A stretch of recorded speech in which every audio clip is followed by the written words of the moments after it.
Ang paksa po natin ngayon, mga kapatid, ay may pamagat na sinseridad at katotohanan. Sa Ingles ay sincerity and truth. Ang mga version ng Biblia natin gagamitin ay ang Bagong Biblia at ang English naman ay New King James Version. At bukod dyan, liba na kung babanggitin.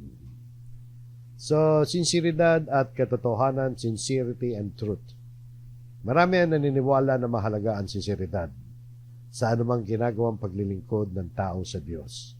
Ano ba tinatawag na sinseridad? Sangayon sa technically, sa Merriam and Webster Dictionary, ang sincerity, isang noun yan. Ang sabi rito, the quality or state of being sincere, honesty of mind, freedom from hypocrisy. Na kung tatagalogin po natin, ang sinseridad, mga kapatid, ang kalidad o estado ng pagiging tapat, katapatan ng isip, kalayaan mula sa pagkukunwari. Sa mga kapatid, ang salitang sinseridad o sincerity ay nangangahulugang pagiging tapat nga, totoo at walang pagkukunwari sa damdamin, layunin o mga sinasabi at ikinikilos natin. Sincere ka. Kapag ang isang tao ay sincere o merong sinseridad, siya ay meron tunay na intensyon at hindi nagpapakita ng peke o pakunwaring ugali. Sa madaling salita, ang sinseridad ay tumutukoy sa pagiging tapat sa puso at isipan. Walang pandaraya, walang kasinungalingan o pagkukunwari. Ngayon, ang pinag-uusapan natin ngayon dito, mga kapatid, ay ang sincerity o sinseridad sa paglilingkod at pagsamba natin sa Diyos.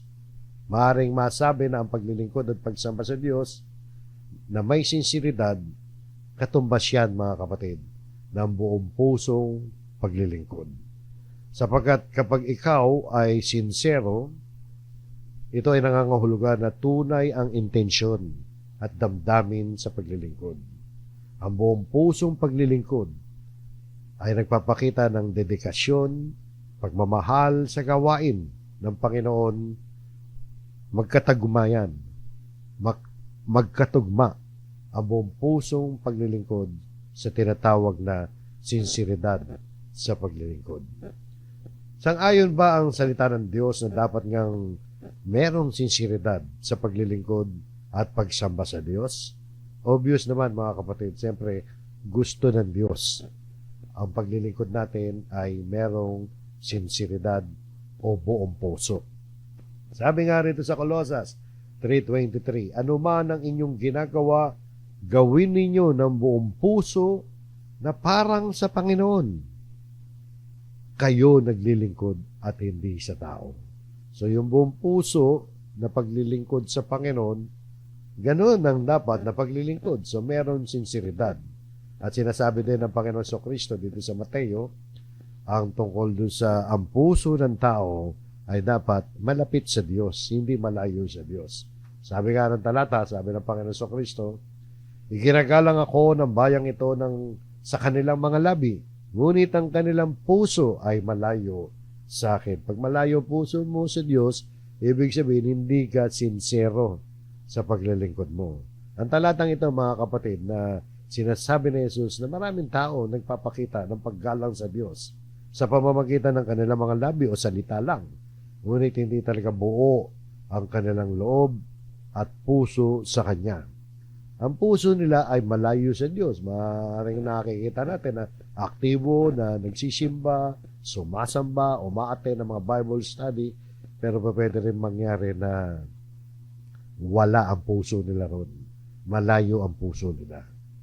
Maaaring nagpapasalamat, pumupuri, umaawi, tumutugtog ang mga tao sa Diyos sa pamamagitan ng mga labi, pinupuri ang Diyos, pero ang puso malayo sa Diyos. Pwede yung mangyari yan eh. Kasi ito nga, nangyari yan sa bansang Israel. Yung bayan na tinutukoy yan, ang Israel. Yan ay kinote lamang ng Panginoon Kristo sa Old Testament na sinabi ng Diyos sa pamamagitan ni Propeta Isaias. Hindi yan ang gusto ng Diyos. Ang tawag dyan ng Diyos nung una pa man At ngayon, inuulit ng Panginoon Kristo, yan ang mga pagkukunwari, mapagkunwari, hypocrites. Dahil yung nga, sinasabi rito, no? Yung naunang talata dyan, verse 8 yan, no? Atras natin sa verse 7, yung pinanggalingan yan.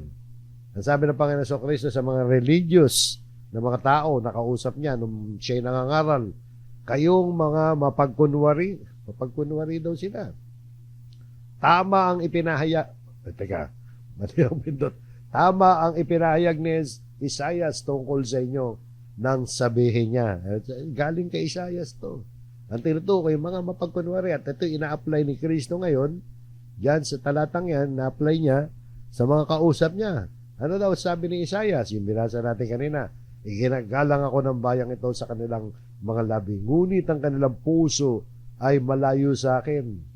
So, pwede pala yung ganun eh. Sa labi, ginagalang ang Diyos, pero ang puso nila malayo sa Diyos. Meron mga ganun tao. At ang tawag doon, mga kapatid, ay mga mapagkunwari.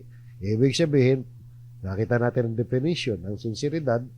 Ang sinseridad dapat may katapatan, walang pagkukunwari. Kaya kailangan natin buong pusong paglilingkod. So, sinseridad sa pagsamba, paglilingkod natin sa Diyos. Kaya dito mga kapatid, sa bahaging ito ng lesson natin, nakita natin yung unang bahagi ng title natin, sinseridad at katotohanan. Yung unang bahagi, sinseridad.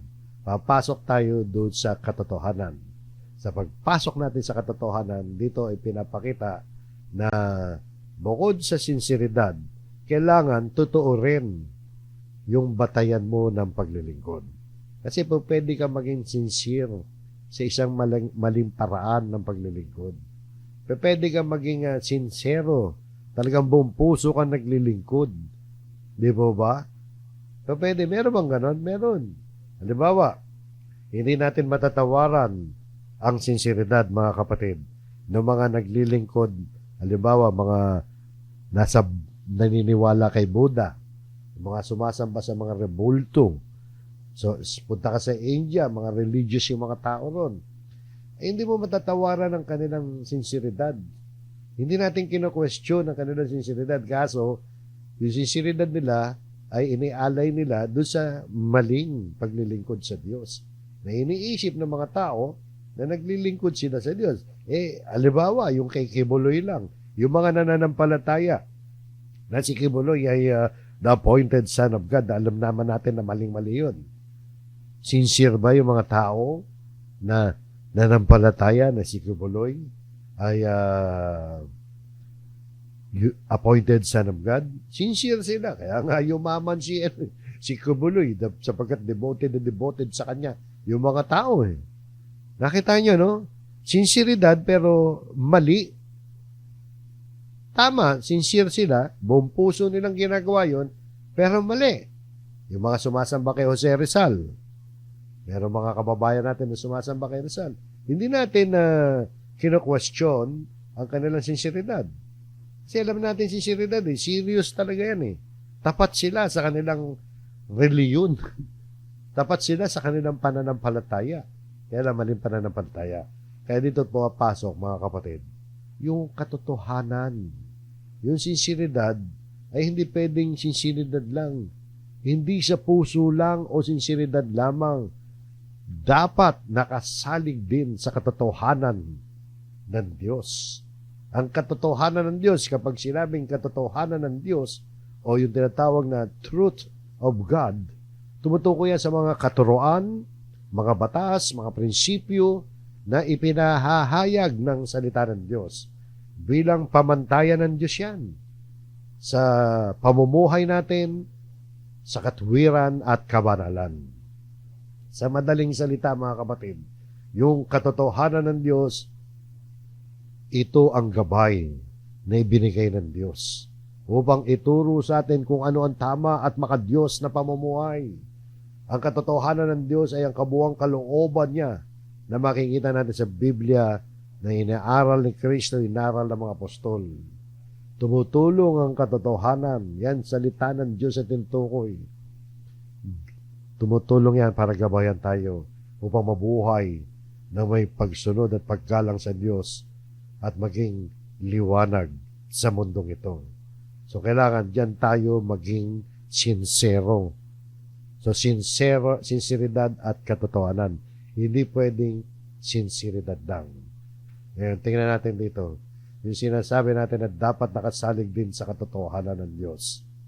Tungkol sa katotohanan ng Diyos na itinuturo ng Biblia, merong dalawang mahalagang bagay na dapat nating hindi nawawala po sa atin.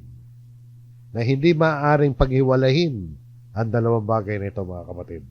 Dalawang katotohanan ito na itinuturo sa atin, lalong-lalo na sa panahong Kristiyano o bagong tipan. Ano yun? Ano yung dalawa? Na hindi pwedeng pag-iwalayin yan. Ang salita ng Diyos, katotohanan. At yung ikalawa, si Jesus, ang katotohanan. Ang salita ng Diyos ay katotohanan. Madalas natin magamit itong talatang ito.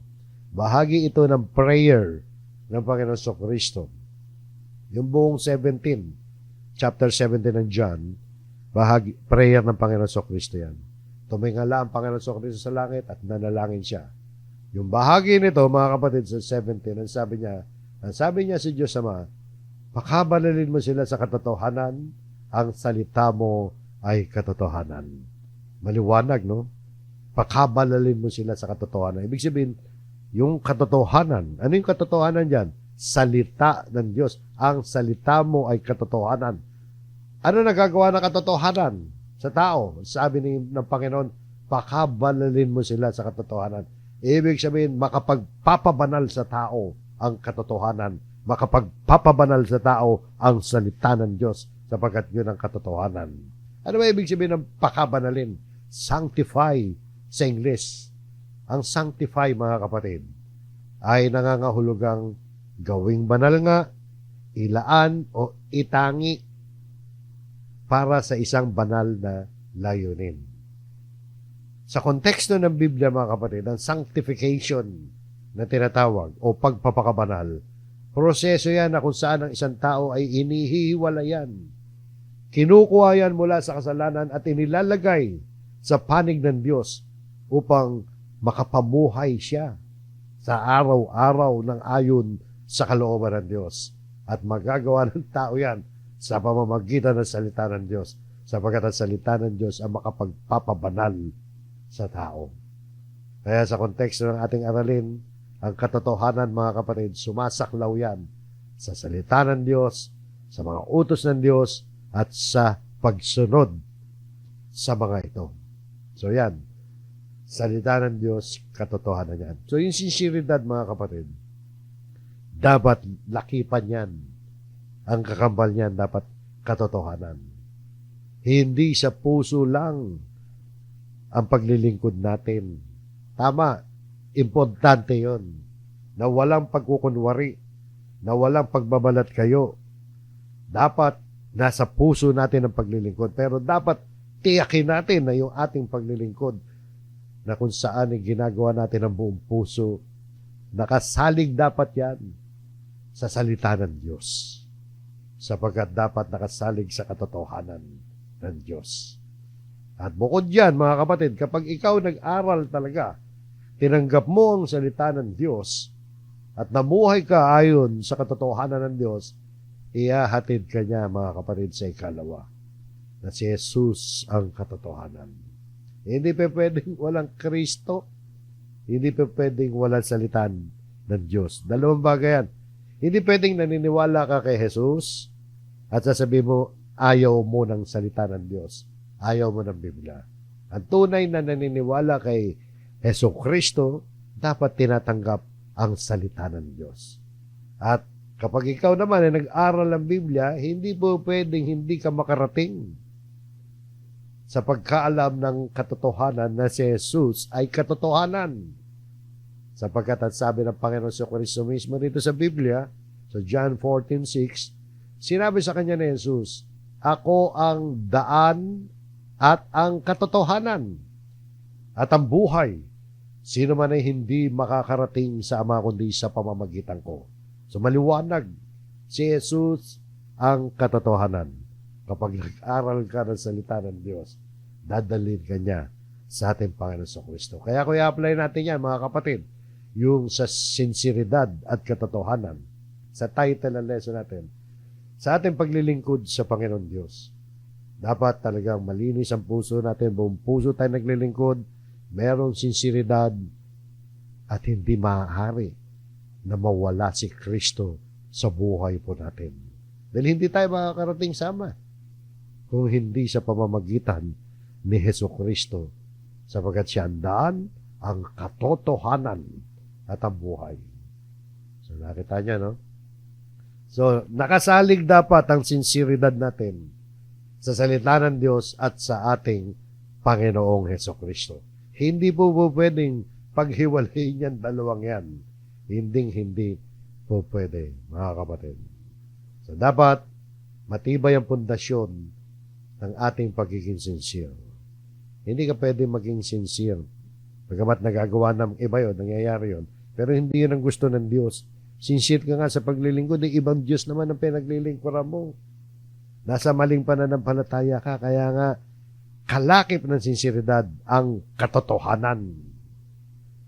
So katulad dito, mga kapatid, no?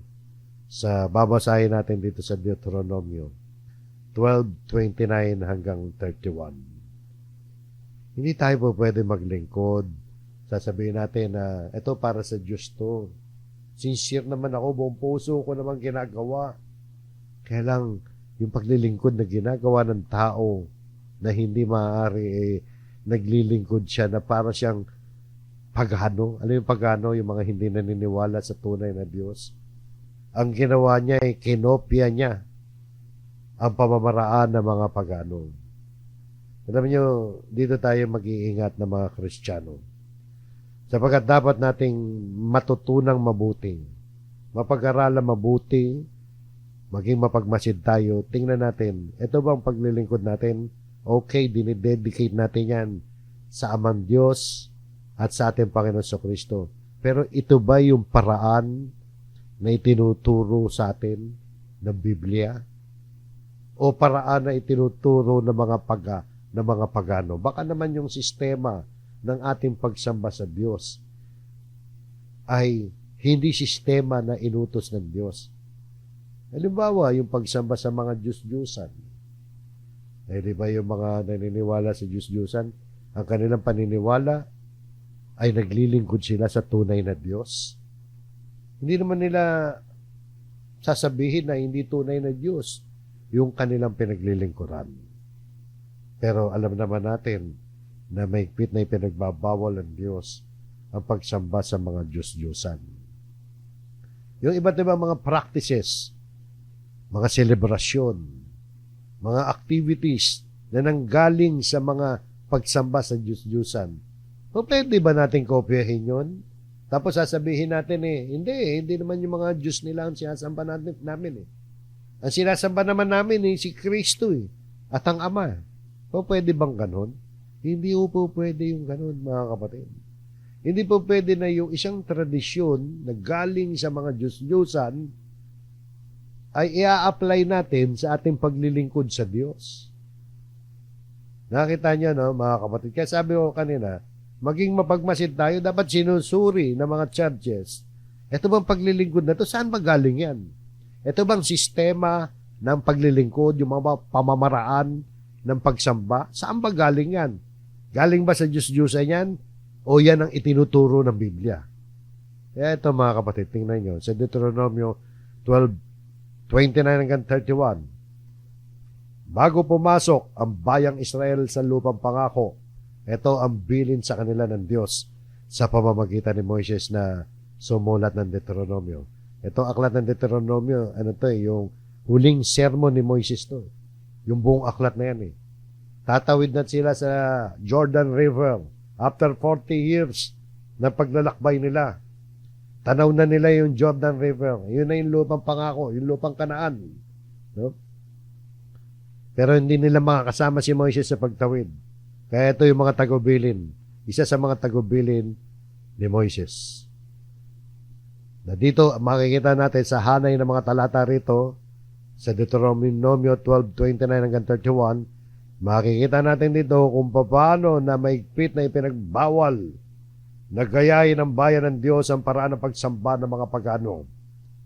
Ayaw ng Diyos na gagayahin ng mga Israelita, yung kanyang bayan, ang pamamaraan ng pagsamba ng mga pagano.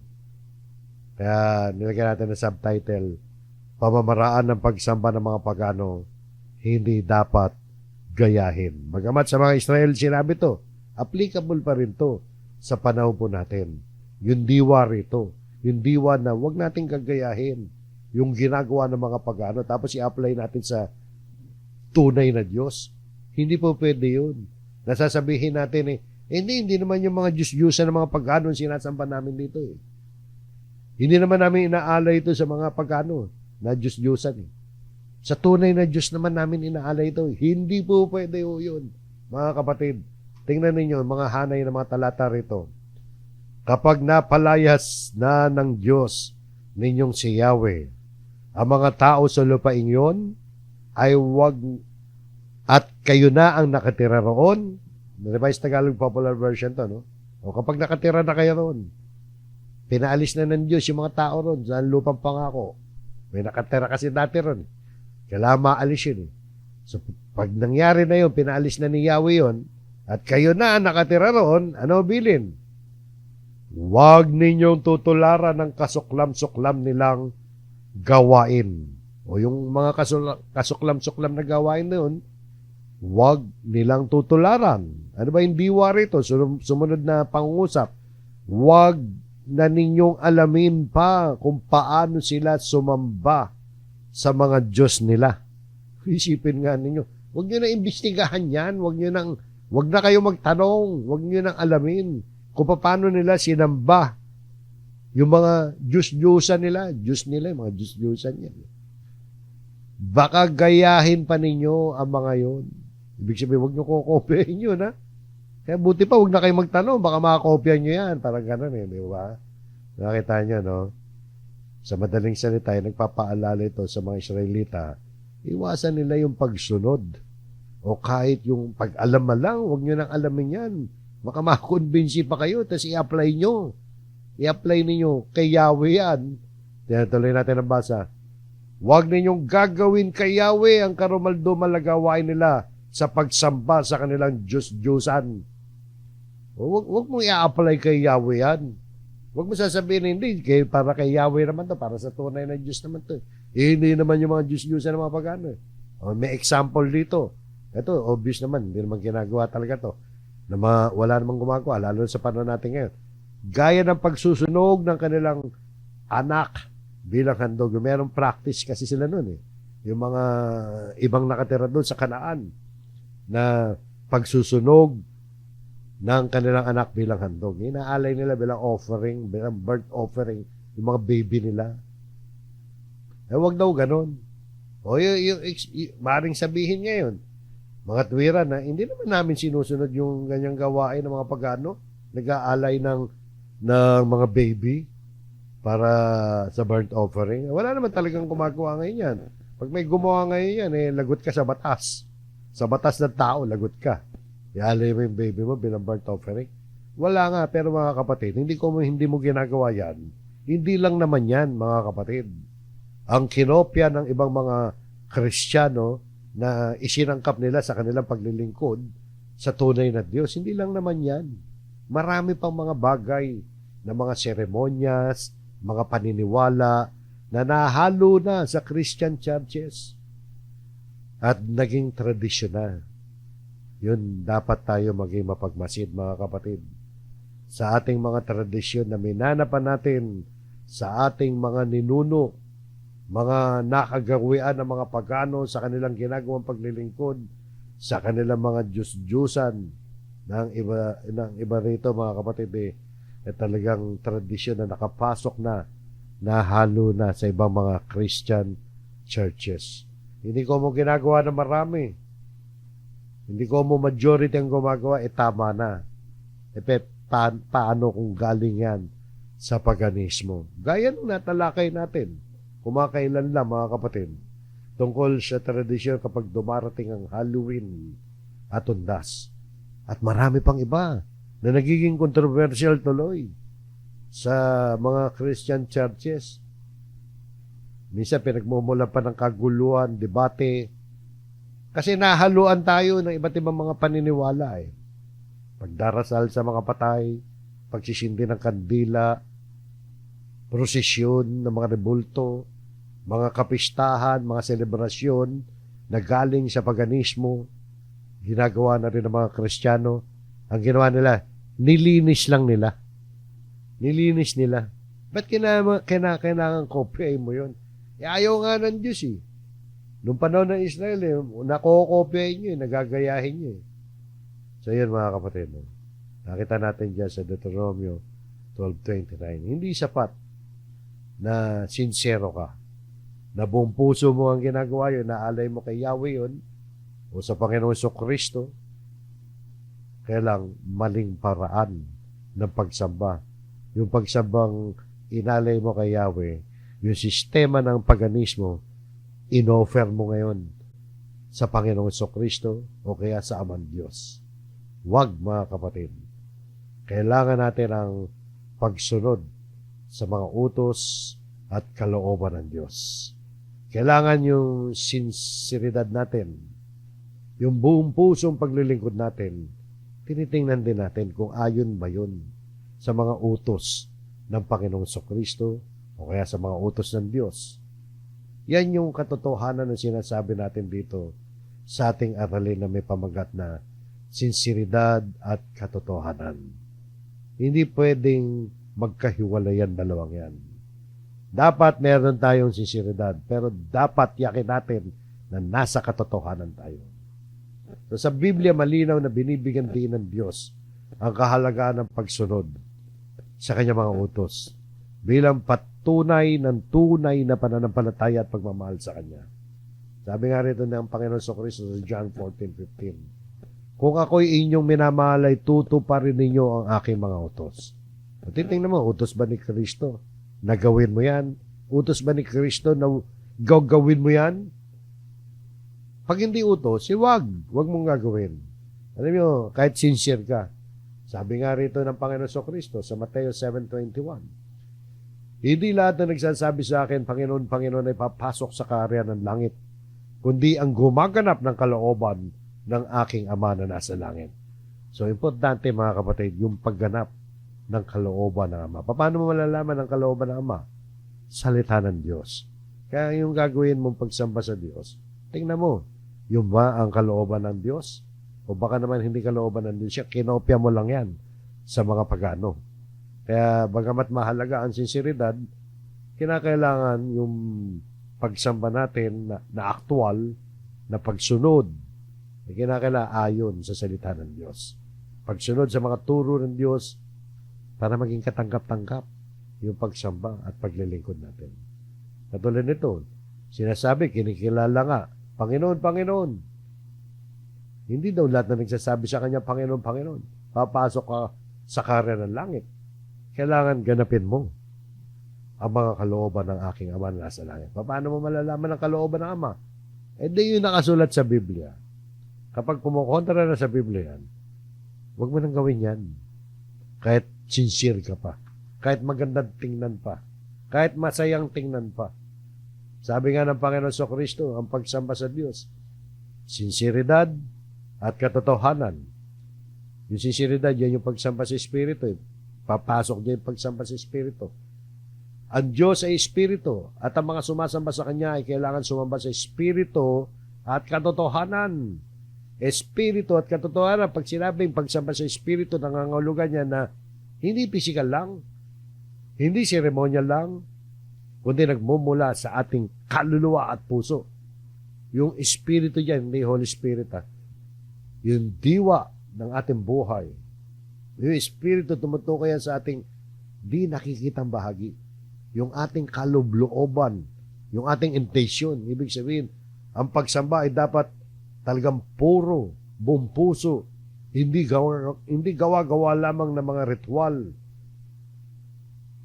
Kailangan totoo yan at malalim. Talagang dinidibdib natin ang pagsamba. Kaya nga dyan pumapasok yung pagsamba na may sinseridad. Kaya ako nasabi, sinseridad. Pag hindi ka sincere sa pagsamba, hindi ka makasasamba sa espiritu. Hindi ka sincere eh. Kasama dyan yung pagiging sincere natin. At ang sabi dyan, pagsamba sa espiritu yan, at katotohanan, dalawang bagay yan. Katotohanan. Pag katotohanan, nakita na natin kung anong katotohanan ng Diyos, salita ng Diyos, katotohanan. Si Jesus ay katotohanan. Dapat meron kang palaging kaugnayan sa salita ng Diyos, kaugnayan sa ating Panginoon Kristo. Parehong katotohanan yan.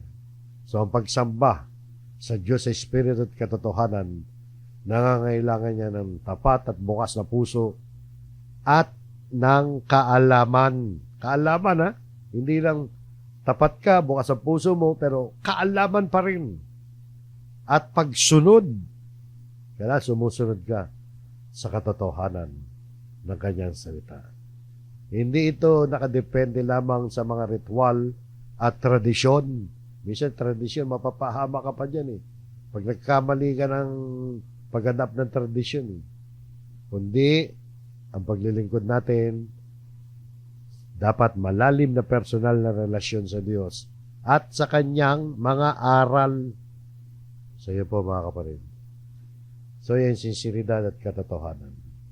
At sa ating aral mensahe, mga kapatid, bago tayo matapos, dito mga kapatid, meron akong ikukwento sa inyo. Na makikita natin dito na may pangyayari sa Biblia mga kapatid na naging sincere ang mga tao sa paglilingkod sa Diyos. Pinupuri nila ang Diyos, nag-alay sila ng awit, masasaya sila, nagbigay ng mga papuri sa Diyos, at nagsayawan pa sa kagalakan sa harap ng Panginoon. Maganda yun, magandang bagay yun. Dahil tuwan-tuwa sila sa galak. Tuwan-tuwa sa galak dahil sa Panginoon Diyos. So, nagsaya sila. Pero yung pagsasaya na yun, mga kapatid, yung kanilang ginawa nila na may sinseridad ay nauwi sa trahedya. Kumbaga sana pangit ang naging kalabasan. Hindi nagustuhan ng Diyos. Kahit pinuri nila ang Diyos, nag-awitan pa sila. At involved pa si Haring David dito. Nagsasayaw pa si David. O nakita nyo, Bombayan nagdiwang. Ano ba yung tinutukoy ko? May kwento kasi rito sa Biblia, mga kapatid. Na dito makikita natin yung example sa Biblia na hindi pwedeng sincere ka lang. Kailangan nasa katotohanan ka. Kung ano yung inutos ng Diyos, yun ang gawin mo. Hindi yung sincere ka nga, nilalabag mo naman ang utos ng Diyos. So, tingnan nyo mga kapatid. Ang kasaysayang ito, mga kapatid, matatagpuan natin sa Ikalawang Samuel chapter 6 and chapter 13 ng unang kronika naman. First Chronicles. Hindi na natin babasahin yan. Kapitulo yan, haba yan. Kukwento ko na lang sa inyo at susungkit-sungkit na lang tayo ng mga talata. Kwento to ng magandang layunin na nauwi. Maganda ang layunin pero nauwi sa trahedya. Kaya dito rin pumapasok yung yung kasabihan sa English na the end does not justify the means. Hindi ko magandang layunin mo, yung paraan mo naman mali. Paano yun? Mali pa rin. Mali pa rin yun. Dapat parehong tama. Tama ang paraan, tama ang layunin. Parehong tama dapat. So, kwento ito mga kapatid ng tungkol sa puso at pagsunod. Sinseridad. Puso, sinseridad at pagsunod. Kailangan may pagsunod eh. Ito yung kwento ng paglilipat ng Kabanantipan. Yung Kabanantipan na kung tawagin na the Art of the Covenant. Kung tawagin na yung Kaban ng Diyos. Kaban ng Diyos, Kabanantipan, Art of the Covenant. Ganyan yan. No? More or less, ganyan ang itsura. Wala na ngayon yan. Nawala yan.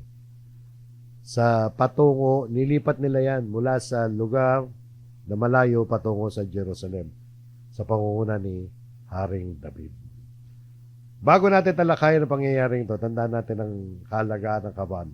Mahalaga sa Israel yan. Ang kaban ng Diyos Diyan ang laman niya yung yung Ten Commandments tablet. At nandyan din yung tungkod ni Aaron, pati yung tinapay na mana. O, yun yung laman yan. Sagrado yan sa Israel. At sa Old Testament, sagrado yan maging sa Diyos. Sapagkat dito naninirahan, nung panahon na yun, sa atin, hindi na. Wala na yan eh. Pero nung panahon na yun, dyan naninirahan ang presensya ng Diyos. Figurative yun. Presensya yun nandyan. Hindi Diyos na nakatira dyan, kundi presensya ng Diyos. Sa piling ng kanyang bayang Israel, nung panahon ng Israel yan, mga kapatid. Ngunit dahil sa kasalanan ng Israel, marami silang pagkukulang sa Diyos, maging nung panahon pa, bago magkaroon ng hari sa Israel, wala pa si Haring Saul. Mas lalo, wala pa si Haring David.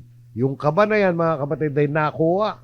Nadala yan sa kampo ng mga Pilisteo, mga kalaban nila yun. Mga kaaway na Israel na hindi kumikilala sa Diyos. So, tagal ng panahon. Ang tagal ng panahon na yung kaba na yan, nawala sa Israel, dapat tayo sa panig ng mga Pilisteo na halos 20 years, 20 taon. Eh, sinoli ngayon ng mga Pilisteo yan, yung kaba ng Diyos. Alam niyo bakit sinoli yan? Kasi kaya nila sinoli yan, kung saan nandoon yung kaba ng tipan, eh, nagkakaroon ng salot doon sa lugar na yun, marami na mamatay. Kaya natakot na rin mga Pilisteo. Soli na lang yan. Padala niya sa kariton na walang driver. Pinadala yan sa kariton na walang driver. No? Sinakay doon sa karitela, sinakay. Tatakot na sila eh, dahil namamatay sila eh. Diyan sa Kabanatipan eh. So yun, sinoli yan. So, nung mabalita ni David yun, napagdesisyonan ni Haring David na dalhin nito sa Jerusalem upang muling mapabilang ang presensya ng Diyos sa kanila. Kasi kung sa Israel, yan eh, hindi ka malasan yan. Biyayaya kapag kasama nila ang Kabanatipan. So si Haring David at ang kanyang mga tauhan nagtipon upang magpasalamat, magpuri sa Diyos. So yan nandiyan yung Kabanatipan, sinakay nila doon sa kariton na may baka, hinihila ng 2 baka. Nagpupuri sila, si David nagsasayaw pa sa galak ng papupuri sa Diyos. Eh di ba maganda yung kanilang ginawa? Maganda yung kanilang ginawa. At mataas yung kanilang layunin, maganda yung kanilang layunin. Papurihan ng Diyos. Subalit, may napakaalagang bagay na hindi nila sinunod. Bagamat ang layo nila ay mabuti, hindi nila isinagawa ang tamang paraan ng pagdadala ng kaba ng Diyos. Kasi may rules and regulation, may batas ang Diyos kung paano mo itatransfer yung kaban ng tipan. Hindi mo isasakay sa kariton yan. May kautusan para dyan sa paglilipat na kaban. At hindi pwedeng hawakan niya ng kung sino-sino, bubuhatin niya na kung sino-sino. Ito yung utos niya, Singit natin to mga kapatid. Panahon pa ni Moises yan. Yung kwento natin, 100 taon na yun pagkatapos ng panahon pa ni Moises. Ito, panahon ni Moises. Sabi rito sa Numbers 4:15, kapag tapos ng takpan ni Aaron at ng kanyang mga anak ang lahat ng kasangkapan ng santuario, ano ibig sabihin yan? Kasi yung santuario, yan yung malaking tent, tabernacle yan kung tawagin. Yan yung nandyan yung lugar na kung saan sila sumasamba noon. Sagradong tolda yan. Tolda yung santuario na yan. Tolda. Na ginawa yan alinsunod sa tagubilin na binigay ng Diyos kay Moises. Doon sa bundok pa ng Sinai. Yung tabernakulo, yung santuario na yan, nagsisilbi ang lugar ng kanilang pagsamba. At dyan, nandyan yung kaban. Yung kaban ng Diyos, yung kaban ng tipan. Dinadala yan naman Israel habang sila yung naglalakbay. Kaya dito may pagliligpit Kasi moving sila Mga kapatid, naglalakbay sila sa disyerto Kaya yung sumunod nga, sabi rito, kapag natapos ng takpan ni Aaron ng kanyang mga anak ang lahat ng kasangkapan ng santuario, ibig sabihin, pag nakaimpake na lahat yan, may mga takip na yan, habang sumusulong ang kampo. Di ba? May kampo sila, yung lugar nila yon sa disyerto, habang sumusulong, nalilipat na sila ng lugar ibig sabihin, habang kumikilos ang bayan para lumipat na, lalapit ang mga anak ni Kohat upang kanilang buhatin yon. So dito mga kapatid, particular, yung mga anak lamang ni Kohat ang magbubuhat noon. Yung mga anak ni Kohat, si Kohat isang Levita. Levita, diyan kinukuha yung mga pare. Hindi ka pwede maging pare kung di ka Levita. At isa sa mga Levita, si Kohat. At siyempre, may mga pamilya yan. So, traditionally, at sa ngayon sa kautusan, yung mga anak ni Kohat, ang siyang authorized na magbitbit nun. At ang instruction pa, sumunod, subalit wag nilang hihipuin ang mga banal na bagay upang hindi sila mamatay. Ang pinapakita dyan, mga kapatid, historically, yung mga anak ni Kohat lang pwedeng humipo. Yung sinasabi yung wag nilang hipuin, yun nila dyan, yung hindi mga anak ni Kohat. Bawal hipuin yan. Dahil pag hinuipo nila, mamamatay sila. Ang mga bagay nito sa toldang tipanan ang papasanin ng mga anak ni Kohat. Ay nasa loob ng tolda ng tipanan, nando nga yung kasama na ron yung kaban ng Diyos o yung kaban ng tipan, yung Ark of the Covenant. So yan ang kautusan tungkol sa pagbubuhat ng kaban ng tipan. Problema, ganito ang kanilang ginawa. Sa halip na yung mga Levita lamang ang magbuhat, inilagay nila ito sa bagong kariton na hila ng 2 baka. So isang anyo ng pagmamadali yan, kaya padalos-dalos. Pagkukulang yan ng pagsunod. Hindi nila sinunod yung kautusan. At take note din mga kapatid na kapag binubuhat yan ng mga anak ni Kohat, ibig sabihin sa lahi ni Kohat, dapat pagganyan mga kapatid. May instruction yan. Hindi natin babasahin, mahaba sa Exodus 25:12 hanggang 15. So yan, dapat binubuhat yan ng 4 na may stick yan nabuhatan bubuhatin yan ng 4 na saserdote, mga anak ni Kohat yan. So binubuhat yan ng mga piling paring Levita. Ganito ang kanilang ginawa. So ano nangyari? Sa kalagitnaan ng kanilang paglalakbay, nadapa ngayon yung baka. Tumagilid siyempre yung kariton. Isang lalaki na ang pangalan ay Uza. Inabot niya yung kamay niya. Hinawakan niya, inalalayan niya yung kaban. Baka mahulog Pero subalit sa oras na yun, namatay siya on the spot. Ang lahat natigilan. Natigilan yung pagpupuri nila, kantahan nila, tugtugan nila, pagsayaw nila ng papuri sa Diyos. Lahat yun natigil. Yan siya sabi natin.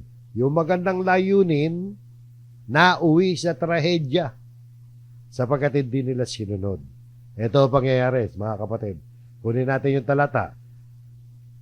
Unang Kronika 13:9. Nang sila'y dumating sa giikan ng Kidon, iniunat ni Uza ang kanyang kamay upang hawakan ang kaban sapagkat natisod ang mga baka. At ang galit ng Panginoon ay nagningas labang kay Uza at siya'y kanyang sinaktan sapagkat siya'y humawak sa kaban at dooy namatay siya sa harapan ng Diyos. Nakita nyo, patay siya on the spot, mga kapatid. Bakit? Yung mga sincere naman yan, Unang-una, nagmamalasakit lang naman si Uza, baka tumagilid na nga.